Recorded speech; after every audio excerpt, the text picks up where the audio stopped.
როდესაც ჩვენ დევნილთა სამინისტრო ჯერ კიდევ გვეუბნება, რომ ამ ეტაპზე საქართველოს სტოლითა და განსახლების სამინისტრო ადგილობრივი თვითმმართველობის შესაბამის მუნიციპალიტეტების გამგეობებთან ერთად ახორციელებს თითოეული ოჯახის მონაცემების გადამოწმებას და იმის დადგენას, თუ რამდენად აკმაყოფილებენ ეს ოჯახები ზემოთ ჩამოთვლილ მოთხოვნებს. 2 წლის განმავლობაში ქაღალდები ვერ გადაამოწმა და კიდევ ერთი რომ მე არ მითხრათ რომ 100,000-ები დააკმაყოფილესო და ალბათ რამოდენიმე გამორჩათო. ეს არის უკვე მეორე წერილი, რომელიც სამინისტროდან მივიღე ჩემს კითხვებზე რა ციფრებთან დაკავშირებით, სადაც სამინისტრომ წერს, რომ ამ დროისათვის 2008 წლის აგვისტოს რომის დაზარალებულ 11,293 პირს აქვს დევნილი სტატუსი მინიჭებული. 11,293 პირს. მაშინ, როდესაც მთელი სისტემა აწყობილი იყო 33-დან 35,000 ადამიანზე. 2 წლის განმავლობაში თქვენმა სამინისტრო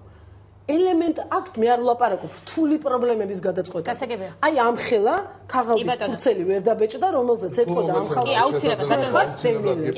ბატონო გია, ვიდრე უშუალოდ გასცემდეთ პასუხს ამ ბოლო თუნდაც ამ ბოლო არგუმენტს, მე მაინტერესებს.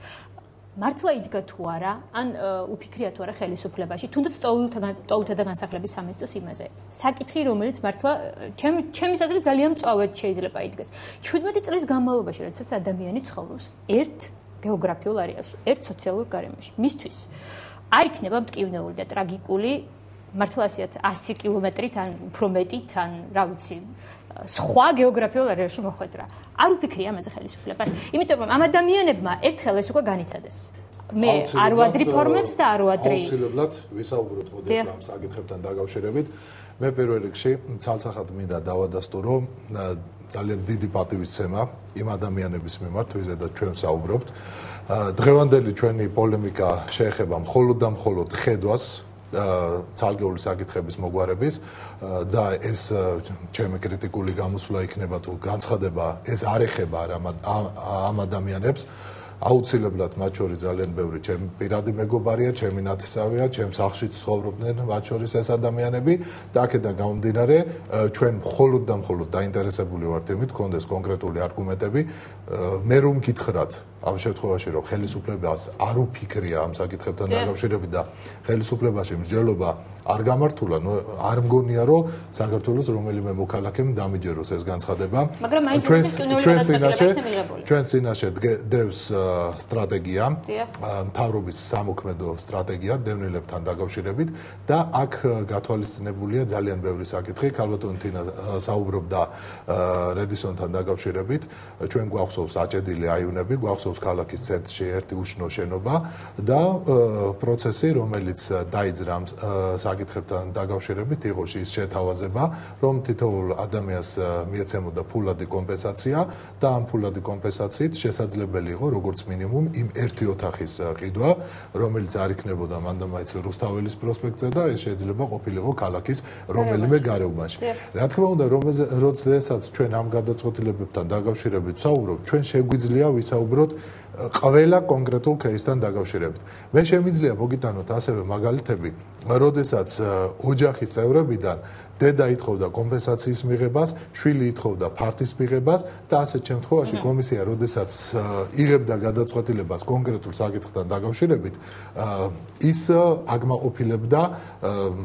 მას უნდა მიეღო შუალედური გადაწყვეტილება და რომელიც იყო ოპტიმალური გადაწყვეტილება იმ კონკრეტულ შემთხვევაში, სწორედ აი ამ პრინციპის დაცვით ხდებოდა გადაწყვეტილების მიღება. მე ვერ გეტყვით ახლა რომელი უფრო მეტად მნიშვნელოვანი გადაწყვეტილება იყო, რომ შემოსულიყო 80 მილიონიანი ინვესტიცია და მე ძალიან კარგად მესმის იმ ადამიანების, მათ შორის, რომლებიც წინააღმდეგობას უწევდნენ ფულადი კომპენსაციის მიღებას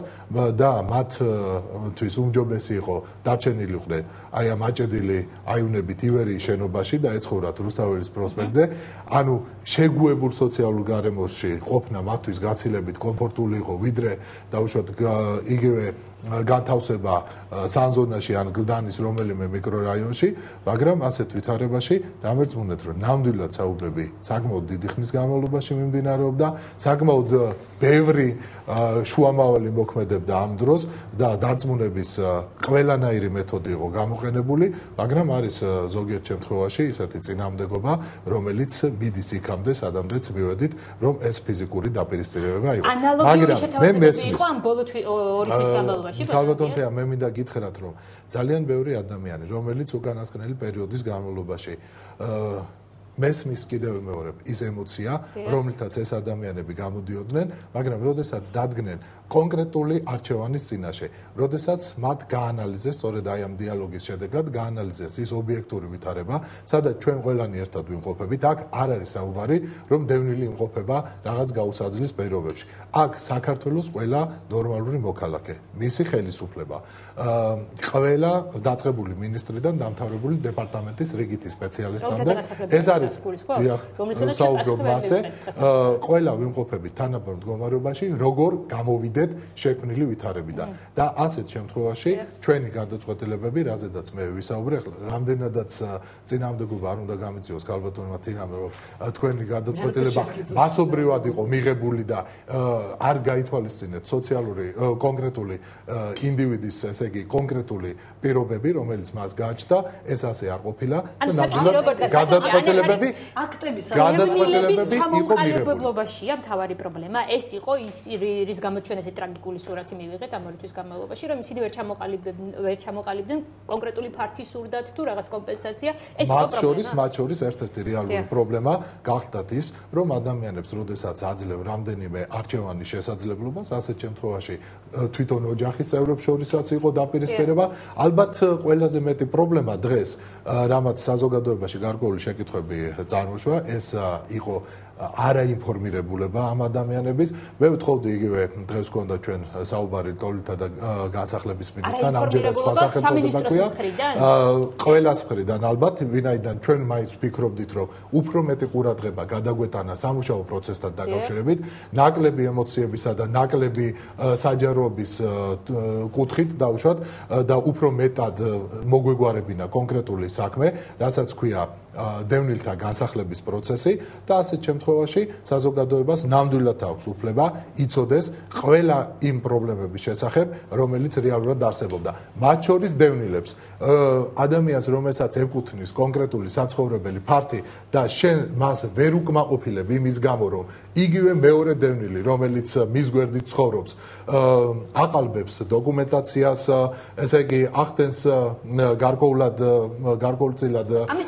ერთი ამაზე ვსაუბრობ ზუსტად ამაზე ვსაუბრობ რომ ადამიანს ერთხელ მიღებული აქვს ფართი მეორეჯერ მიღებული აქვს ფართი მიღებული აქვს კომპენსაცია და ასე შემდეგ და ის სხვადასხვა გზების მეშვეობით იგივე ხელყოფს მეორე დევნილის უფლებას რომელიც მის გვერდით ცხოვრობს რა თქმა უნდა მან არაფერი არ დააშავა და სწორედ ეს ხანგრძლივი პროცესი რომელიც დაკავშირებული იყო სამინისტროს მუშაობასთან რომელიც დაკავშირებული იყო კონკრეტული საკითხების დეტალურ შესწავლასთან აი ამან მოითხოვა სწორედ ეს დროის პერიოდი რომელიც ესე იგი დახარჯული იქნა ძალიან მოკლე კითხვა მაქვს ბატონო გია თქვენ რომ ამბობთ რომ კოლექტიური არ ყოფილა გადაწყვეტილებები რამდენიც არ უნდა ილაპარაკოს ქალბატონთან თინამ გადაწყვეტილებების აქტები არსებობს ინდივიდუალურად ოჯახების მიხედვით აი ესე არის რომ ხუროშვილის ოჯახი ხიდაშელის სიჭინავა და ასე შემდეგ არსებობს არა გადაწყვეტილებები არსებობს ერთგვაროვანი პრობლემების მოგვარების კუთხით გასაგებია ესე იგი კოლექტიური გადაწყვეტილებები ერთგვაროვანი პრობლემების სამწუხაროდ არ არსებობდა მხოლოდ საბჭოთა კავშირში და დღევანდელ საქართველოში გასაგებია ეს თქვენი შეფასება ალბათ თქვენი შეფასება ხო არ იქნება მე ჩემს ასვლაპარაკობ კარგით გადაცემაში რეკლამის დრო რეკლამის შემდეგ ჩვენ ვისაუბრებთ ფორმებზე რომელიც იქნება გამოყენებული დევნილების